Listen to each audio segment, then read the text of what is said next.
Hey guys, HDvee here, and welcome back to a brand new video. Now, the Crown Tundra has been out for a couple of days now, and whilst most of you are still enjoying it thoroughly, a lot of you guys may have already completed it and are asking yourself, what do I do now? Well, today, I'm going to answer that question for you. We're going to be going over 10 things that you can do after completing the Crown Tundra. So if you are excited for this video, please do drop a like down below. Let's try and hit 500 likes. It really does help out. Make sure to drop a comment as well with anything else that I may have missed in today's video that you can do at the end of the Crown Tundra, and subscribe if you're brand new. We do daily Pokemon content on this channel and a bunch of Crown Tundra streams too. With all of that out of the way though, let's get into the video, and I really hope that you enjoy. So, starting things off, the first thing that you can do after completing the Crown Tundra is get yourself a Cosmog. Now, this is something you can actually do pretty early on, but you basically just go into this house that the old woman is sitting outside of, and once you've defeated the horse and saved the village, you go up, talk to Fwoofy the Cosmog. Yes, that is Fwoofy the Cosmog, and she will actually give it you for free. Now, this is obviously a level 5 Cosmog, and that's all you really have to do. Like I say, you can do this very, very early on after you defeat the horse when it's in the village and you save it. She basically just gives you this Cosmog for free. So, nice little free Cosmog if you haven't already got it. So the second thing that you can do after beating the Crown Tundra is complete all of the Dynamax adventures. Now, you can obviously catch all these legendary Pokemon as they are, or you can try and get them as a shiny. I just made a huge shiny hunting guide for this new method. It'll be on one of the cards on your screen right now, and also in the description down below, which basically just goes through how to get shinies in this method. Now, the shiny hunting odds have actually come out, so if you don't have the shiny charm, every single Pokemon in the Dynamax adventures, both Pokemon and the legendaries, have a 1 in 300 chance of being a shiny. If you do have the shiny charm, they go down to a 1 in 100. So you have a 1% chance of getting a shiny from any of the Pokemon that you come across in the Dynamax adventures. Now, of course, there are version exclusives though. In the Pokemon Sword game, the legendary version exclusives are Ho-Oh, Latios, Groudon, Dialga, Tornadus, Reshiram, Xerneas, and Solgaleo.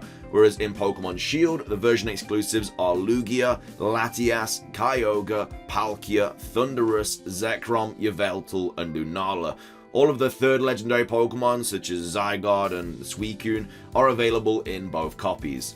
But this is a really, really cool thing to do, and I definitely advise you trying to just complete the Dynamax adventures. Coming up next as the third thing that you can do after beating the Crown Tundra is still to do with Dynamax adventures, and that is the Endless Dynamax Adventures feature. So, as well as the normal one that you do where you just defeat 3 Pokemon and then you fight the legendary at the end, there is also an option to do Endless, and what that basically is endless. You just keep doing it until you lose, and you basically just get a bunch more Dynamite or Dynite or however you pronounce it for doing this. So, very useful to get that extra ore to get all the items, because Beast Balls are like 150 a pop, which is very expensive.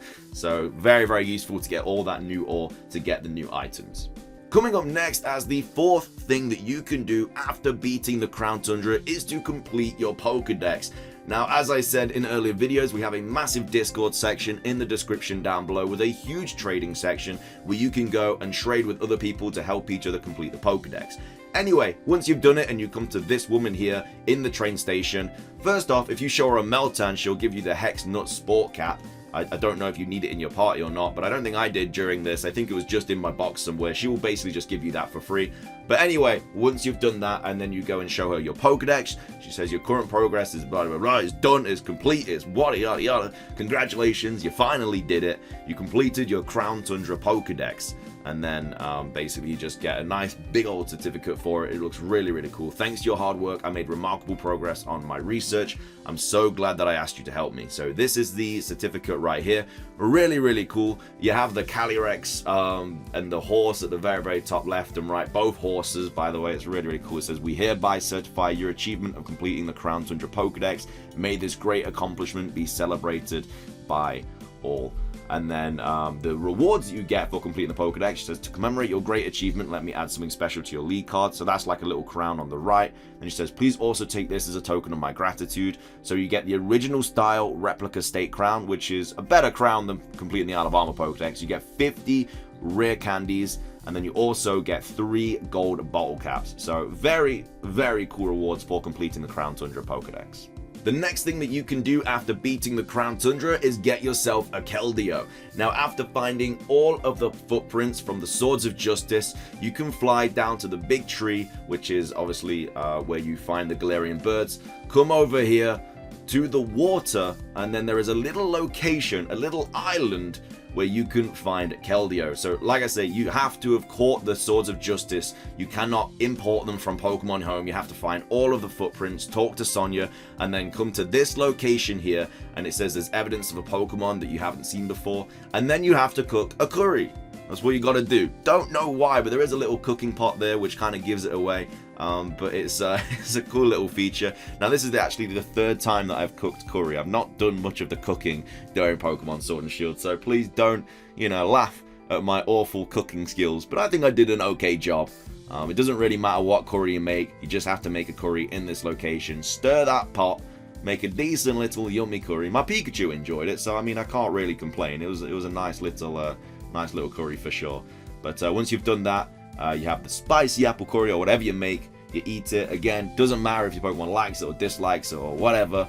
It's just easy. You make it, and it's good stuff. I got a nice little Copper Jar medal right there. But anyway, once you've cooked the curry, you basically can see Keldeo pop up, and then that's all you have to do to get it. So the footprints can take a while to get. It's not very, very easy or simple, but it's definitely worth it because you get the 3 legendary Pokemon. Of course, the Swords of Justice are shiny huntable, but Keldeo is not. You cannot get shiny Keldeo, which is very, very unfortunate. Very missed opportunity here to get a really cool shiny Keldeo, but that is how you get Keldeo, and you can do this at any point, really. The next thing that you can do after beating the Crown Tundra is get yourself a Spiritomb. Now, this is a really cool feature and a really cool nod to Generation 4. But basically, if you come to your map and you come to this kind of little thing here, like this just kind of dead end thing, you will find a gravestone. Now, Spiritomb's already there for me because I've already done what you need to do.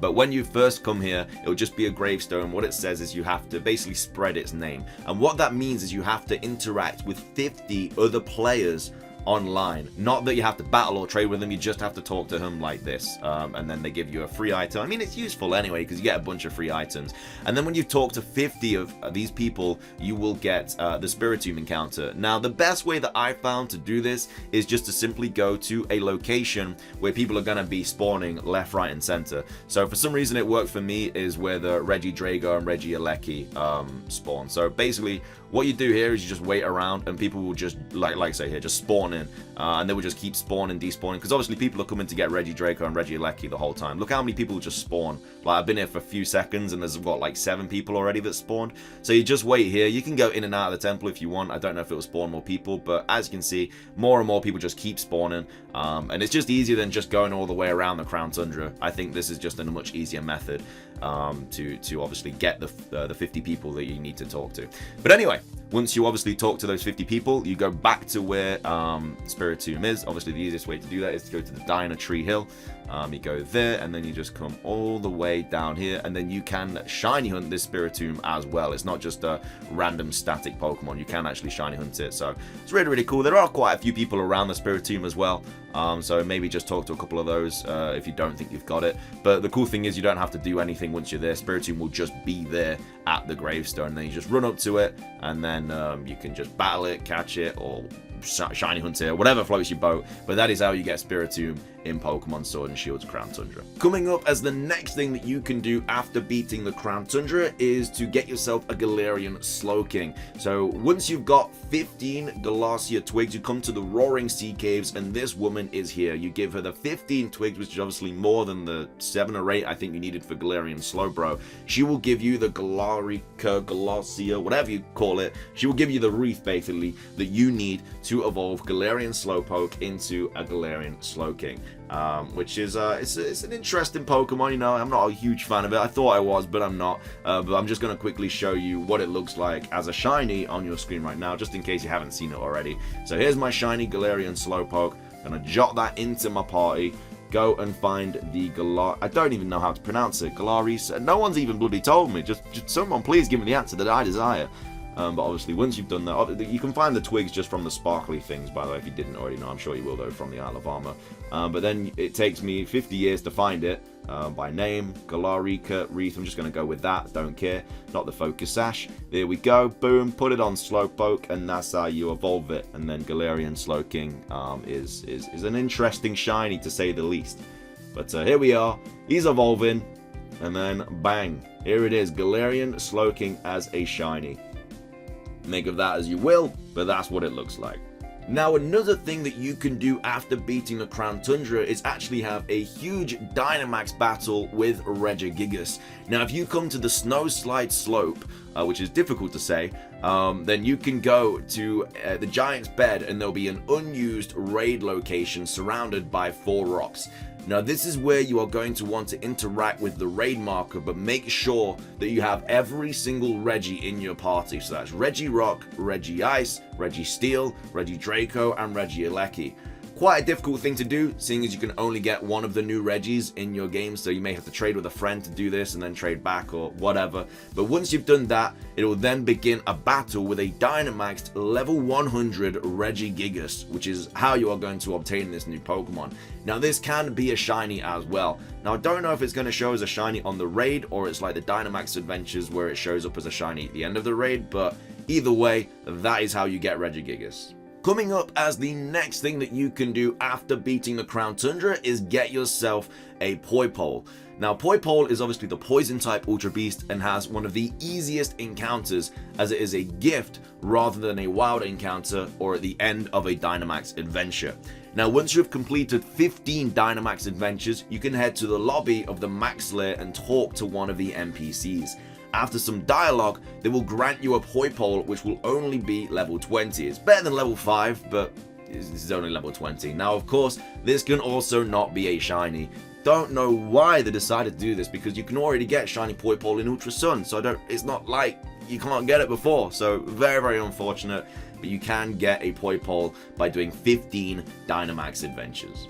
Coming up next as another thing that you can do after beating the Crown Tundra is go to the legendary tree, where you obviously find the Galarian legendary birds, and just keep shaking that tree. Don't know how, because the tree is absolutely huge, but once you shake it enough, a big old squirrel is going to fall out of it. Our good old friend Greedon, everybody's favorite Generation 8 Pokemon. Now, this is a Dynamax battle that is difficult. You are on your own for this one, and it is very, very tricky to beat this squirrel. It hits you very, very hard.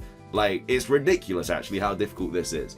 I don't know what level it is, but I went into this not expecting it to be this bad. So I just went in with a Pikachu, obviously with another rest of my team as well. But Pikachu went in, hit it with a Thunderbolt, didn't really do much, and just absolutely bodied me, just one-shot my Pikachu. So that was a great start. That's where I knew that I may have been in a bit of a situation. But it's quite good, because once you finally do beat this Greedon, as you can see here, I go into my Aerodactyl, and then it's got the littlest bit of health left. So I just destroy it with a big old, I don't remember, big old Giga Impact. That's what I do. Big old Giga Impact, destroy that squirrel, bang, it is dead. You get a bunch of berries for doing it. So very, very useful to do.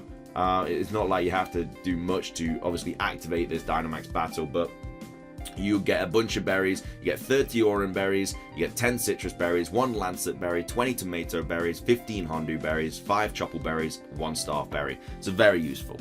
Coming up next as another thing that you can do after beating the Crown Tundra is the Galarian Star Tournament. Now, this is actually the post game and is only accessible once you've completed both the Isle of Armor and the Crown Tundra. What it basically is a multi-battle. You pick a partner, and then obviously you go up against other NPCs that are from the story, such as Leon, Rayon, everyone like that.